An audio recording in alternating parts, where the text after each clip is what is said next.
వర్గంలోనే కాదు, పెద్దపల్లి జిల్లా ధర్మారం మండలం పత్తిపాక గ్రామంలోని హనుమాన్ ఆలయంలో ఈ ఏడాది జూలై నెల ప్రారంభంలోనే పీర్లు పెట్టే ప్రయత్నం చేశారు. అయితే అప్పుడు స్థానిక హిందూ యువకులు అడ్డుకున్నారు. అయితే గ్రామ పెద్ద మాజీ సర్పంచ్ స్వయంగా దగ్గర ఉండి జూలై 3వ తేదీన మళ్లీ గుడిలో పీర్లు పెట్టించిండు. ఆ చర్యను స్థానిక హిందూ యువకులు తీవ్రంగా ఖండించారు. పరిస్థితి ఉద్రిక్తంగా మారటంతో పోలీసులు రంగప్రవేశం చేశారు. హిందువుల మనోభావాలు దెబ్బతీసిన రవీందర్ రెడ్డి మీద చట్టపరమైన చర్యలు తీసుకోవాలని హిందూ జేఏసీ డిమాండ్ చేసింది. మొహర్రం రాగానే దేశంలోని అనేక ప్రాంతాల్లో హింసాత్మక సంఘటనలు చోటు చేసుకుంటూ ఉంటాయి. ఇందులో ఆశ్చర్యం కూడా ఏమీ లేదు. హింసలోనే పుట్టి పెరిగిన మతం, హింస వల్ల మాత్రమే మనుగడ సాగించగలమనే నమ్మకం ఉన్న మతం హింస మీదనే ఆధారపడుతుంది.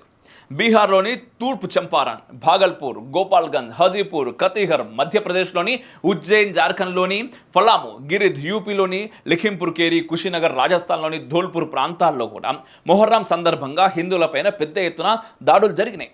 మన పండుగలు, మన పర్వదినాలను మనం జరుపుకుందాం. మత ప్రాతిపదికన జరిగిన దురాక్రమణ కాలంలో సంక్రమించిన సాంస్కృతిక జాడ్యాలను వదిలేసే ప్రయత్నం వదిలేద్దాం. మన ప్రాచీన ఆలయ సంపదను రక్షించుకుందాం. వలస పాలన అవశేషాలను మన సమాజం నుంచి తరిమికొడదాం. ఇప్పటికైనా మన సనాతన ధర్మాన్ని నిలబెట్టుకునే ప్రయత్నం చేద్దాం. పీరిళ్ళని తీసుకొచ్చి గుళ్ళె పెట్టుడు కరెక్టే. అట్లా వద్దు అన్నందుకు 10 లక్షలు జరిమానా, చెప్పు దెబ్బలు అన్నారు కదా.